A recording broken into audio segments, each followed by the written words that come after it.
It's going to be your IPL EU qualifiers. Well, here we are, guys. Top right corner going to be your purple Zerg. It is live Zerg. In the very far bottom left corner, currently teamless at the moment, is going to be NaNiwa, your blue Protoss player. So the map is Daybreak, PvZ. And this is one of my favorite maps, Tim, to hatchery block. Well, you see a lot of Protosses actually go Nexus first on this map.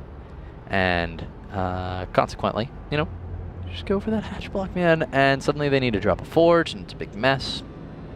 Well, especially in a game number 1, it's really hard to invest in trying to all-in your opponent with a really aggressive play. I mean, you can even go for a 10 pull, but you can't really expect them to go for a Nexus first. We do have the pylon already being set up, but it's hard to make that judgment call saying, okay, I'm going to be really, really aggressive here. And that's why a lot of Protoss players, especially in a best of 3, will go ahead and jump into a Nexus first, as you just mentioned. So, live Zerg. Especially a player like NaNiwa. Yeah, NaNiwa loves very Nexus first. greedy.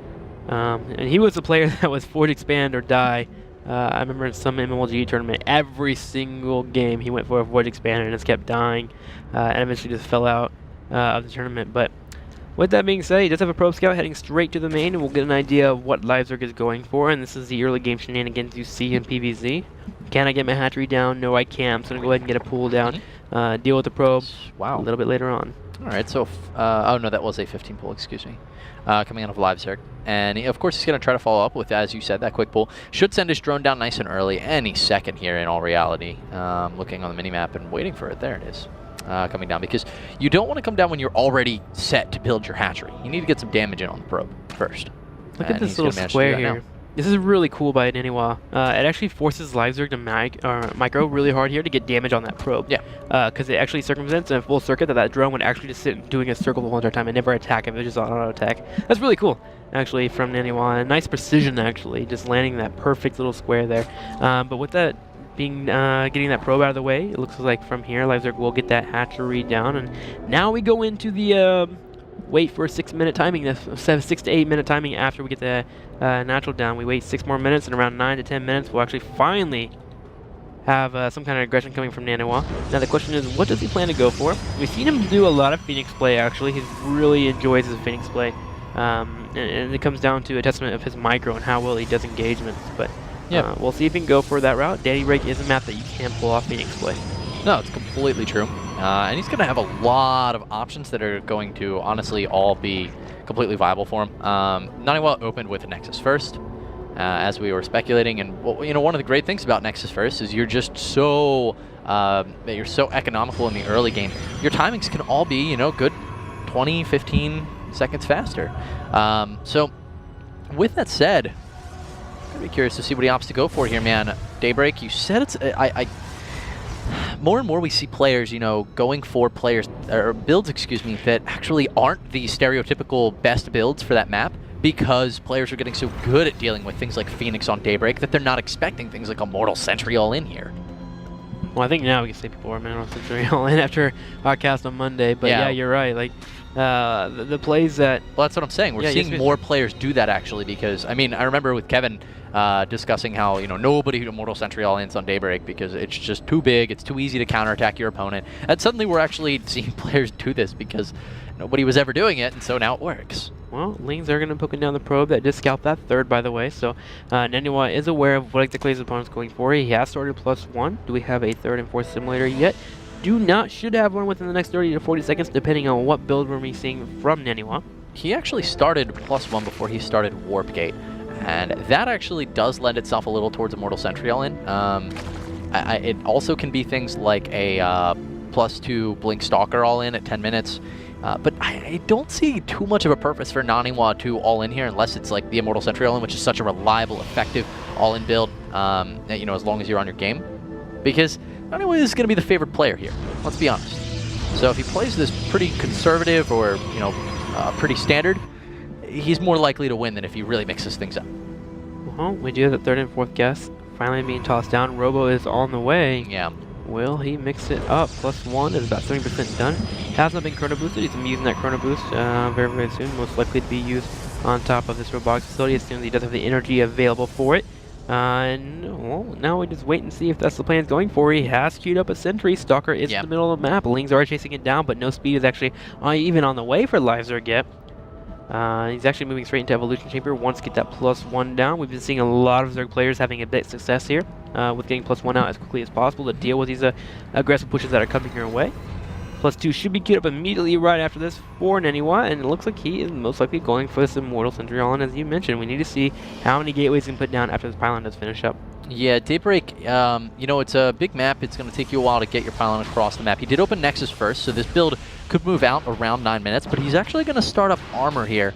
And, you know, this, as we were talking about before, when you see +1 go down before Warp Gate, it's a big tell that you may follow it up with further upgrades, which in this case is going to be that +1 armor. 3 gateways are going down, and this is looking more and more like we do have some sort of an on, but he's actually going to throw down a Robotics Bay behind this. So this is getting extremely interesting. If you do go for a Colossus 2-base all-in, it's more of a time that hits around 12:30, but I would actually anticipate he's going to expand behind this. Well, more gateways, man. Warp Prism speed, is that what it's going to be for? Is it not going to be for Colossus? We'll have to wait and see. It's a strong possibility. You just have these 2 Immortals popping out. When this Warp Prism finishes up, we'll see in a second what he wants to follow into. Warp Prism speed will be on the 2 way. Warp Prism harass, and there's our Twilight Council. So you could be doing, of course, drops right in the main. Mortal drops have actually become, well, they're not popular. They used to be really strong about 3 to 4 months ago. They would be done all the time. They snipe down spawning pools, of course, start taking down the lair tech. They really force your opponent to pull back, and that allows for this Twilight Council follow-up with any gateway it's going to go into to pop into the third. Unfortunately, this is moving straight into a Colossus production here. So, no, actually, he can't. He starts the Gravitic Drive. This is a really cool build out of NaNiwa. It is built a lot to look like the Immortal Sentry build. I mentioned, you know, how the Warp Gate is started after +1, which with the Immortal Sentry build, you're not so worried about finishing Warp Gate. It's more about, you know, getting out 3 Immortals. Immortals are getting a lot of damage right there, taking quite a bit. Gravitic Drive almost finished up. But he's continuing to pump out Colossus behind this. Expect extended Thermal Lances to follow the Warp Prism speed research completion. And +2 as well should be, there it is, actually starting up now for NaNiwa. Well, yep, he's going to float around this, the Warp Prism. The upgrade has finished up, and now observing becomes a little bit harder. We got to follow this Warp Prism. Going to be heading straight to the third. The roaches and lings are all nice and grouped up there, though, so it's going to be a little bit harder for LiveZerg to allow anyone to actually land in there. Infestation Pit follow pass happened as well, and he went ahead and secured that third with some creep as well. So LiveZerg doing a good job of keeping everything on 2 bases here. And he's followed up in the investment, so he now has the ability to real hold off a lot of 2-base pushes that might be coming his way. But it looks like NaNiwa's going to keep the aggression up, moving straight into Zealots here, and of course Zealots do great against Lings. There are a lot of units though on the ground for LiveZerg, moving straight on in. Now remember, 1-1 upgrades are finished up. The Immortals do get surrounded, need to be a little bit careful here, and all of these Zealots are actually cleaned up, but Yep. He pulls them out of position, but he actually stopped the Warp Prism. I was expecting him to make like a beeline move for the main. Yeah, that's what I was thinking as well. As soon as he actually forced that full pullback to go ahead and, like you mentioned, to go straight for the main, he could warp in a sentry really quickly and get a force field down, but nope, does not go that route. And for now, he's just using harass here, and you really use the harass to keep your unit back at the natural and third, so you can fall up into an expansion. And it looks like finally he's going to go ahead and start moving for that expansion, but a little bit on the delayed side for my liking. But nonetheless, pylon is now on the way. He will deal with the Overlord as well as get rid of that creep that's underneath there. And he does have Observer above the third too, so you can keep an eye on that in case he wants to do some more harassment. And this was pretty close to when we used to see in, you know, the older styles of ZVP meta, 11.5, 12-minute third, not too atypical. Immortals could actually drop in a very awkward position there behind the Evolution Chamber, actually. Up into the left, but he's going to do a warp in right in the mineral line here.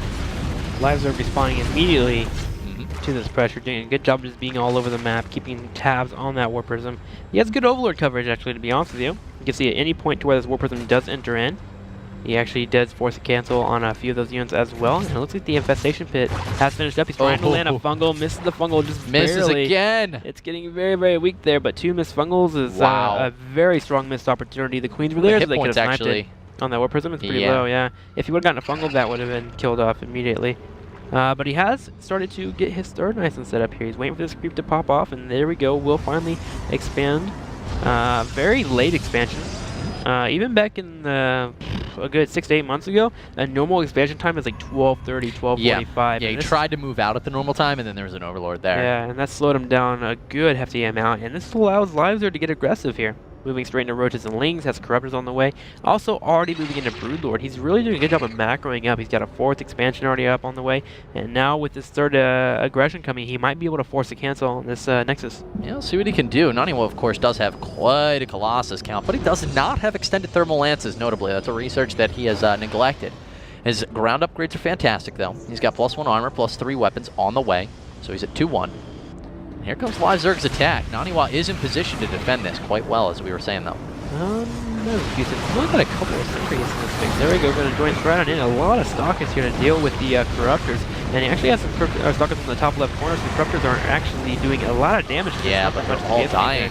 There we go, finally dying off, and it looks like this one last Colossus will survive, and now he can deal with the Roaches. He's trying to focus down the Nexus, but he's taking a lot of damage while doing so. Too much. One Corruptor does pop in to try and snipe it, but some nice micro from NaNiwa, some force field to land as well, and he cuts his army down very quickly, and now a counterattack is very possible here for NaNiwa. I mean, NaNiwa is going to have an incredible potential to deal some serious damage.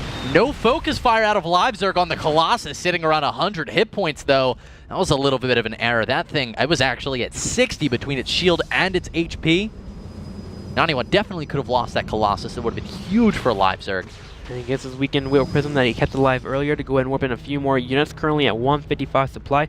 Moving forward, 3-1, about to finish up. NaNiwa looking so strong at the moment.